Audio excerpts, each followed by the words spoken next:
नमस्कार, मैं हूं अखिलेश पांडे और आप देख रहे हैं सी न्यूज़ भारत। वक्त हो चुका है न्यूज़ बुलेटिन का। खबरों के इस बुलेटिन में सबसे पहले हम चर्चा करेंगे बलिया की, जहां के जिला अस्पताल के सीएमएस ने पत्रकार को दी धमकी। कहा, चाय पानी तक सीमित रहे पत्रकारिता वरना होगी एफआईआर।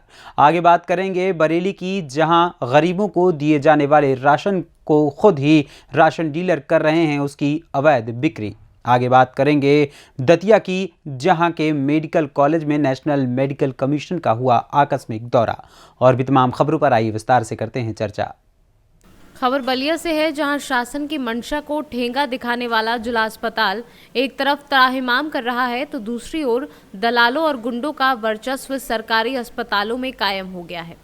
दरअसल मामला एक स्थानीय पत्रकार से जुड़ा हुआ है, जहां जिला अस्पताल के सीएमएस को अस्पताल की दुर्व्यवस्थाओं की तस्वीर दिखाना इतना नागवार लगा कि उन्होंने पत्रकार को अपने चैम्बर में बुलाकर एफआईआर की धमकी देना शुरू कर दिया।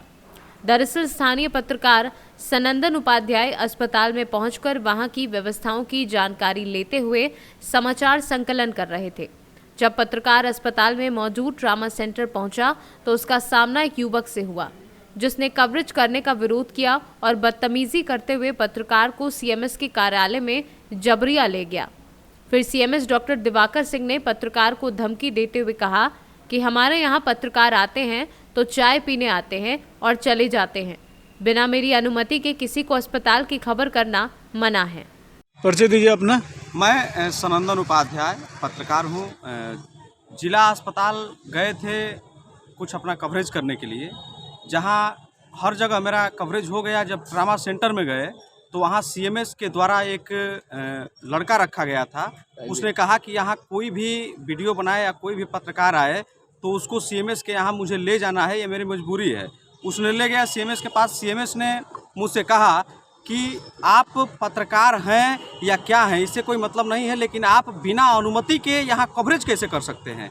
यहाँ तमाम लोग आते हैं, चाय पानी पी करके और घर चले जाते हैं, और आपको खबर करने की जब ज़्यादा ललक लगी है तो आप पर हम एफआईआर करा देंगे, नहीं तो आप सुधर जाइए। आप खबर करने गए थे हॉस्पिटल में, ट्रामा सेंटर में, किस तरीके की खबर थी? मतलब अनियमितता था, क्या था? तमाम खबरें चली हैं कि डॉक्टर अस्पताल में समय से नहीं बैठते हैं। उसी को लेकर के मैंने कवरेज करने गया था वहाँ पे, जो सीएमएस ने ऑफिस में बुला करके और चाय पानी के लिए कहे कि चाय पानी करिए और यहाँ से चले जाइए आराम से। यहाँ कवरेज करने के चक्कर में पड़ेंगे तो आप पर हम एफआईआर कराएंगे, जो मेरे पास ऑन रिकॉर्ड है। कैसी मानसिकता लग रही थी सीएमएस की? सीएमएस की अब मानसिकता मैं क्या बताऊँ। मैं तो वहाँ सच्चाई दिखाने, जनता की आवाज़ बन करके मैं गया था वहाँ पे, लेकिन अब उन्होंने इसको रोकने का प्रयास किया तो आप समझ सकते हैं कि सीएमएस की मानसिकता है क्या। वो दरअसल मामला ये है कि बीते दिनों एक स्ट्रेचर न मिलने के अभाव में एक मरीज को चादर में लपेट करके ले जाया गया था। उसकी खबर मैंने प्राथमिकता से चलाई थी, जिसे सीएमएस आक्रोशित थे और आज कई दिनों से सोच रहे थे कि मुझसे मिलें, जो कि आज उन्होंने एक लड़का लगा करके और चैम्बर में बुला करके और इस तरह का वो बर्ताव किए हैं। उनकी मेन मानसिकता यही है कि यहाँ खबर न चलाएं, चाय पानी मेरे ऑफिस में करें और घर चले जाएं। दरअसल यही मामला है। चादर में लपेटकर एक मरीज को ले जाया जा रहा था। मुझे बर्दाश्त नहीं हुआ, मैंने वीडियो बनाया और खबर चलाया, जो कि सीएमएस के लिए ये। चले, आखिरी सवाल, किस तरीके की अनियमितता देखी जा रही है अस्पताल में? अस्पताल में तमाम अनियमितता है, तमाम खबरें भी चलती रहती हैं। आप पत्रकार हैं, आप जानते हैं, वहाँ दलालों की भरमार है, जो कि हर कोई जानता है, लेकिन फिर भी उस पर कोई कार्रवाई नहीं हो रही है। मुझे ये योगी सरकार है, दरअसल योगी सरकार में भी स्वास्थ्य व्यवस्था को इतना बेहद खराब रखा जा रहा है, चूँकि हमको लगता है कि मुख्यमंत्री जी को शायद जानकारी न हो, इसलिए इस प्रकार की व्यवस्था है। और मरीज यहाँ के तड़प रहे हैं, तमाम खबरें भी देखते होंगे वो, लेकिन हमें ये उनसे आग्रह है कि कम से कम मरीजों का दर्द समझ लीजिए। जो मरीजों के दर्द समझने के लिए जिला अस्पताल दिमाग लगा रहा है, कम से कम उनको दिल लगाने के लिए मजबूर कर दीजिए योगी। बलिया से सी न्यूज़ संवाददाता राजू गुप्ता की रिपोर्ट। खबर बरेली से है, जहां गरीबों को दिए जाने वाले राशन के खुद राशन डीलर ही अवैध बिक्री करते नजर आ रहे हैं। दरअसल अशोकनगर के कंट्रोल से खुलेआम ब्लैक में राशन बेचा जा रहा है। वीडियो में साफ तौर पर देखा जा सकता है कि कैसे स्कूटी सवार दो व्यक्ति बेखौफ होकर कंट्रोल से राशन के कट्टे ले जा रहे हैं, और इन सब के बावजूद जलापूर्ति विभाग के कानों पर जू तक नहीं रेंग रही है। बरेली से सी न्यूज़ संवाददाता मनोज की रिपोर्ट। खबर दतिया से है, जहां नेशनल मेडिकल कमीशन की 6 टीम ने मेडिकल कॉलेज दतिया में एमबीबीएस सहित 5 विभागों मेडिसिन, सर्जरी, निश्चेतना विभाग, स्त्री और प्रसूति रोग विभाग, नेत्र रोग विभाग में एमडी, एमएस की मान्यता के लिए औचक निरीक्षण किया। नेशनल मेडिकल कमीशन की टीमें देर रात तक रुकी और मेडिकल कॉलेज में उपलब्ध सुविधाओं को उपलब्ध चिकित्सकों का ब्यौरा लिया। डीन डॉक्टर दिनेश उदेनिया ने बताया कि हमें 20 एमडी, एमएस सीटें क्लिनिकल विभागों में मिलने की पूरी उम्मीद है, जिसके कारण स्वास्थ्य सुविधाएं जो मेडिकल कॉलेज संबद्ध अस्पताल दे रहा है उसमें उन्नति होगी।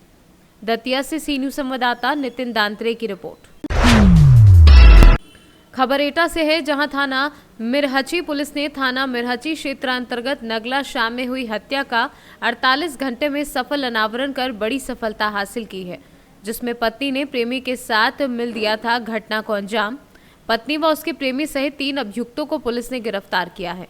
अभियुक्तों की निशानदेही पर घटना में प्रयुक्त अवैध तमंचा, खोखा, कारतूस सहित 3 मोबाइल पुलिस ने बरामद किए हैं। घटना बीते दिनांक 30 जनवरी की है। सूचना मिली थी कि दिनांक 29 जनवरी की रात्रि में उनके भाई खूबचंद्र पुत्र रामदास, जाति लोधी राजपूत, उम्र करीब 42 वर्षीय की किन्हीं अज्ञात लोगों द्वारा पेट में गोली मारकर हत्या कर दी गई है। क्या मामला है और कितनी गिरफ्तारियां हैं? दिनांक 29/30 जनवरी की रात्रि में एक किसान जो अपनी मटर पर शाम को 8 बजे रखवाली के लिए गए हुए थे, उनकी खेत पर गोली मारकर हत्या कर दी गई थी। सूचना पुलिस को रात्रि में प्राप्त हुई और पुलिस तत्काल मौके पर पहुंचकर घटना की प्रत्येक पहलू की गहराई से छानबीन प्रारंभ की। तदोपरांत प्रकरण में निकल के यह आया कि गांव के ही 2 अभियुक्त और एक महिला जो मृतक की पत्नी थी, वो इस पूरी घटना में शामिल थे। सुनियोजित तरीके से मृतक को प्रेम संबंध के कारण उनको रास्ते से हटाने के लिए उक्त घटना कारित कराई गई थी और इस घटना से संबंधित तीनों अभियुक्त गण को पुलिस के द्वारा गिरफ्तार कर लिया गया है। घटना में प्रयुक्त आला कत्ल बरामद कर लिए गए हैं। घटना में प्रयुक्त मोबाइल फोन को भी पुलिस के द्वारा बरामद कर लिया गया है। एटा से सी न्यूज संवाददाता कौशल प्रताप सिंह की रिपोर्ट। सोनभद्र के शक्ति नगर में स्थित एनसीएल खड़िया परियोजना में मिट्टी हटाने का कार्य करने वाली एसए यादव नामक ओबी कंपनी में रोजगार की मांग को लेकर 3 दिनों से भूख हड़ताल पर बैठे 4 युवकों की अचानक तबीयत बिगड़ने के बाद उन्हें परियोजना के निजी अस्पताल पहुंचाया गया। मामले की सूचना पर भूख हड़ताल कर रहे युवकों से मिलने पहुंचे नायब तहसीलदार द्वारा एनसीएल के संबंधित अधिकारी से वार्ता कर एनआईटी के अनुसार स्थानीय विस्थापित बेरोजगारों को रोजगार दिए जाने के लिखित आश्वासन के बाद भूख हड़ताल को समाप्त कराया गया। सर, स्थानीय बेरोजगार जो थे यहाँ पर 4 दिन से जो है कि धरना प्रदर्शन पे थे, जिसमें 3 दिन उन्होंने भूख हड़ताल किया था, जिसके बाद उनकी तबीयत बिगड़ी थी। क्या पूरा मामला हुआ सर? क्या कार्रवाई हुई? अभी जो विस्थापित लोगों का मांग था कि कंपनी द्वारा जो नौकरी दी जा रही है तो इनकी प्राथमिकता दी जाए, और कल हम लोगों से बात हुई थी तो कहा गया था प्राथमिकता दी जाएगी। फिर इन्होंने कहा कि लिखित आश्वासन दे दिया जाए, तो कंपनी तरफ से दिया गया है कि प्रयास किया जाएगा, पूरी प्रयास की जाएगी कि इन विस्थापित लोगों जो हैं इनको नौकरी जब मिले तो इनको प्राथमिकता दी जाए। इस संबंध में आज भूख हड़ताल को तोड़वाया गया। आज भूख हड़ताल शांतिपूर्वक तोड़े गए। सर, कितने लोगों की तबीयत बिगड़ी हुई थी? 4 लोग अस्पताल में भर्ती कराए गए थे, जो तबीयत हल्की फुल्की खराब थी लेकिन ठीक थे, सामान्य हो गए, सब कुछ नॉर्मल हो गया। आज भूख हड़ताल को तोड़ दिया गया और जो मांग थी इनकी मान ली गई है। ठीक। रोजगार की मांग को लेकर के जो है भूख हड़ताल पर बैठे थे, क्या पूरा मामला था? देखिए, हम लोग का मामला यह है, हम लोग भूख हड़ताल इसलिए बैठे हैं कि जो कि खड़िया एनसीएल द्वारा जो कि हमारी जमीन को अधिग्रहण किया गया था और इनसे अधिग्रहण करते ही समय हमसे समझौता हुआ था कि जो भी प्राइवेट कंपनी आएंगी उसमें आपको पहली प्राथमिकता मिलेगी, तो जो हमें अनदेखा कर रहे थे और उसके लेकर हम लोग को भूख हड़ताल में बैठना पड़ा रोजगार को लेकर। कितने दिन से भूख हड़ताल पे थे? आज हमारा 3रा दिन है भूख हड़ताल और धरना प्रदर्शन का 4था दिन। क्या बात हो पाई अधिकारी?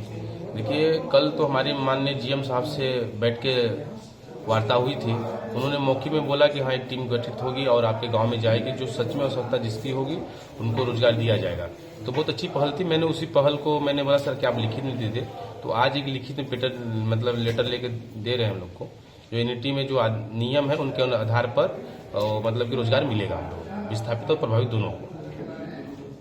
जिस तरीके से कब आपकी तबीयत कब बिगड़ गई थी और कब अस्पताल मेरी तबीयत कल रात में 11:30 बजे की लमसम में तबीयत में, मतलब मेरी तबीयत तो सुबह शाम को मतलब कि 5-6 बजे की लमसम में डिस्टर्ब होना चालू हो गया था, तो मैंने ट्यूट भी किया था और मतलब हम 11:30 बजे रात में हॉस्पिटल में। कितने लोग हॉस्पिटलाइज हुए थे? 4 लोग। सोनभद्र से सी न्यूज संवाददाता कुमता चौधरी की रिपोर्ट। खबर अम्बेडकर नगर से है, जहां बसखारी थाना क्षेत्र अंतर्गत ग्राम भोजपुर में बीते 21 जनवरी को गांव के ही अच्छेलाल रंगी और गुड्डू के द्वारा युवक रणविजय पुत्र बिकानू को घर में घुसकर कुल्हाड़ी और डंडों से मारकर लहूलुहान कर दिया गया, जिसका इलाज प्राइवेट अस्पताल आजमगढ़ में चल रहा था। मंगलवार को युवक की इलाज के दौरान मृत्यु हो गई। परिजनों ने 3 लोगों के खिलाफ मामले की तहरीर बसखारी थाने में दी थी, जिसके खिलाफ मामला दर्ज कर 2 लोगों को गिरफ्तार किया गया है। रणविजय की मौत के बाद परिजनों में कोहराम मचा हुआ है। परिजनों ने मृतक का शव सड़क पर रखकर प्रदर्शन शुरू कर दिया और प्रधान की तत्काल गिरफ्तारी की मांग करते रहे। उसके बाद जिलाधिकारी के हस्तक्षेप के पश्चात परिजनों ने अपनी 12 सूत्री मांगों को डीएम को सौंपा, जिसका आवश्यक कार्यवाही का आश्वासन मिलने के बाद परिजन शव के अंतिम संस्कार के लिए तैयार हुए। सर यहाँ पे आप आए थे, सर इन्होंने एप्लीकेशन दिया, मांगे किया, इस पे क्या? ये भोजपुर की घटना है। बसखारी थाना क्षेत्र के अंतर्गत एक व्यक्ति का मर्डर हो गया है और 20 तारीख इसका घटना हुई है और हॉस्पिटल में भर्ती करके ट्रीटमेंट चल रहा था आजमगढ़ में। कल 31 तारीख को इसका डेथ हो गया था। सो परिवार वालों ने यहाँ पर गांव वालों से मिलकर यहाँ पर एनएच को ब्लॉक भी किया है। उसके बाद क्षेत्रीय उप जिलाधिकारी और सीओस पहुँचे हैं, उनसे वार्ता किए हैं। उसके बाद कल रात एडीएम साहब भी पहुँचे, उनसे वार्ता किया है, कोशिश किया है, बट उन्होंने मानने को तैयार नहीं थे। आज सुबह मेरे पास सूचना मिलके मैं यहाँ पर पहुँचा हूँ और लोगों से वार्ता किया हूँ। इनके परिवार वालों ने मुझे एक 15 सूत्रीय डिमांड दिया है। इसमें काफ़ी कार्रवाई के संबंध में है, सरकारी नौकरी के बारे में है। इसके संबंध में मैंने आश्वासन किया, जो भी नियमानुसार कार्रवाई करेंगे उसको करेंगे। पुलिस ने इस मामले में 2 लोगों को गिरफ्तारी कर लिया है और तीसरे व्यक्ति जो प्रमोद के नाम ये लोग ले रहे हैं उस पर भी कार्रवाई करने के लिए टीम्स लगे हुए हैं और मैंने इनको आश्वासन दिया बहुत जल्दी से इस पर कानूनी कार्रवाई होगी और गैंगस्टर एक्ट के अंदर कार्रवाई करने के लिए भी मांग है। ये सारे चीज़ पर नियमानुसार जो भी न्यायालय की प्रक्रिया है उसके अंदर कार्रवाई होगी। कुछ प्रधान के खिलाफ भी शिकायत है, उसके संबंध में भी जो डीपीआरओ है उनके विभाग के द्वारा जाँच करा के उनको नोटिस सर्व करके जो भी नियमानुसार प्रक्रिया है उसका अपना के कार्रवाई की जाएगी, इसका आश्वासन दिया है और परिवार वालों से प्रशासन को सहयोग करने के लिए मांग किया गया है और जो पुण्य आत्मा है उनको शांति मिले इसके लिए भगवान से प्रार्थना। गिरफ्तारी कितने लोगों की हुई सर? 2 लोगों की गिरफ्तारी हो गया है। एक और व्यक्ति प्रमोद के नाम आ रहे हैं, उनको भी गिरफ्तारी करने के लिए पुलिस हर संभव प्रयास कर रही है। अम्बेडकर नगर से सी न्यूज संवाददाता अजय कुमार उपाध्याय के साथ हरिलाल प्रजापति की रिपोर्ट। खबर चंदौली के सकलडीहा थाना अंतर्गत रानीपुर गांव की है, जहां ग्रीन वैली कॉन्वेंट स्कूल की बच्चों से भरी वैन नहर के पास मुड़ते वक्त अनियंत्रित होकर पलट गई। वैन में कुल 8 बच्चे सवार थे। वैन में मौजूद बच्चों ने ड्राइवर पर शराब पीने का आरोप लगाया है। वैन में किसी की जान को नुकसान नहीं हुआ है, लेकिन उसमें सवार सभी बच्चे घायल हुए हैं। बच्चों का उपचार प्राथमिक स्वास्थ्य केंद्र चहनिया में चल रहा है। आज थाना सकलिया अंतर्गत ग्राम रानीपुर में ग्रीन वैली स्कूल की मारुति वैन नहर से स्कूल के रास्ते पर मुड़ते समय अनियंत्रित होकर पलट गई है, जिसमें बैठे 7-8 बच्चे घायल हैं, जिनकी स्थिति ठीक है, कोई को जाहिरा चोट नहीं है। उनको प्राथमिक स्वास्थ्य केंद्र चहनिया इलाज के लिए भेजा गया है। मौके का निरीक्षण किया गया है। जिस तरह की सूचना मिली है उसकी जांच की जा रही है, उसके अनुसार कार्रवाई की जाएगी। चंदौली से सी न्यूज संवाददाता सुमित सिंह की रिपोर्ट। उत्तर प्रदेश के जनपद हापुड़ में एसपी अभिषेक वर्मा व एएसपी मुकेश मिश्रा और अशोक कुमार सिसोदिया के निर्देशन में पुलिस व्यवस्था को सही ढंग व भ्रष्टाचार मुक्त बनाने में कोई कमी नहीं की जा रही है। वहीं थाना बाबूगढ़ क्षेत्र के नेशनल हाईवे की एक वीडियो सोशल मीडिया पर वायरल हो रही है, जहां थाना बाबूगढ़ व थाना गढ़मुक्तेश्वर से संबंधित 2 वायरल वीडियो संज्ञान में आए हैं, जिसकी जांच कर पुलिस की छवि को धूमिल करने वाले पुलिसकर्मियों को पुलिस अधीक्षक अभिषेक वर्मा ने तत्काल प्रभाव से निलंबित कर दिया है। हापुड़ से सी न्यूज संवाददाता सचिन सागर की रिपोर्ट। खबर झारखंड के गिरिडीह से है, जहां उपायुक्त के निर्देश के आलोक में तिसरी प्रखंड के नए सीओ के रूप में सोमवार को खोरी महुआ के दंडाधिकारी दीपक प्रसाद ने पदभार ग्रहण किया। नए सीओ के द्वारा पदभार लेने के बाद तिसरी जेएमएम प्रखंड अध्यक्ष रिंकू बरनवाल, 20 सूत्री प्रखंड अध्यक्ष मुनीम उद्दीन आदि लोगों द्वारा बुके देकर उनका स्वागत किया गया और प्रखंड अध्यक्ष रिंकू बरनवाल ने कहा कि हमारे तिसरी प्रखंड में जमीन मामले को लेकर बहुत दूर दूर से आए ग्रामीण परेशान रहते हैं। मुझे भरोसा है आपके कार्यकाल में अच्छे से काम होगा। मौके पर पदभार ग्रहण करते हुए सीओ दीपक प्रसाद ने कहा कि उनकी पहली प्राथमिकता जमीन से जुड़ी समस्याओं का निष्पादन करना होगा, किसी को शिकायत का मौका नहीं दूंगा। झारखंड से सी न्यूज संवाददाता आनंद बरनवाल की रिपोर्ट। खबर ललितपुर से है, जहां जखौरा ब्लॉक के ग्रामवासी के ग्रामीणों ने तुवन मंदिर के प्रांगण से होकर कलेक्ट्रेट तक पैदल मार्च के बाद जिलाधिकारी को ज्ञापन सौंपा, जिस पर ग्रामीणों में बड़ा आक्रोश देखने को मिला और उपद्रव करने वालों के खिलाफ सख्त कार्यवाही करने की मांग की। कुछ अराजक तत्वों द्वारा रोड जाम कर उपद्रव किया गया था, थाने में चौकी में उपद्रव किया गया था। हम सब लोग इसलिए आए हैं कि ऐसे उपद्रवियों पर सख्त कार्रवाई हो। हम गाँव के हर समाज से लोग यहाँ इसलिए आए हैं, इस प्रकार की घटना की पुनरावृत्ति न हो सके। नाम है, किस समस्या को लेकर ज्ञापन सौंपा है? कुमार चौबे एडवोकेट हैं। यहाँ हमारे यहाँ ग्रामवासी में 23 तारीख को कुशवाहा पर लोगों ने मिलकर हमारे यहाँ तिवारी जी के यहाँ उपद्रव किया, घर में घुस के उनकी मारपीट की, महिलाओं के साथ अभद्रता की और हाईवे को जाम किया। इस संबंध में हम लोग शांति मार्च निकाल के उपद्रवियों के खिलाफ सख्त कार्रवाई करने के लिए ज्ञापन देने श्रीमान जी के यहाँ आए और आशा करते हैं कि उन पर कार्रवाई। ललितपुर से सी न्यूज संवाददाता विकास सोनी की रिपोर्ट। फिलहाल के लिए इस न्यूज़ बुलेटिन में इतना ही। देश दुनिया की तमाम खबरों के लिए देखते रहें सी न्यूज़ भारत। हर खबर आपके साथ, आपके हाथ।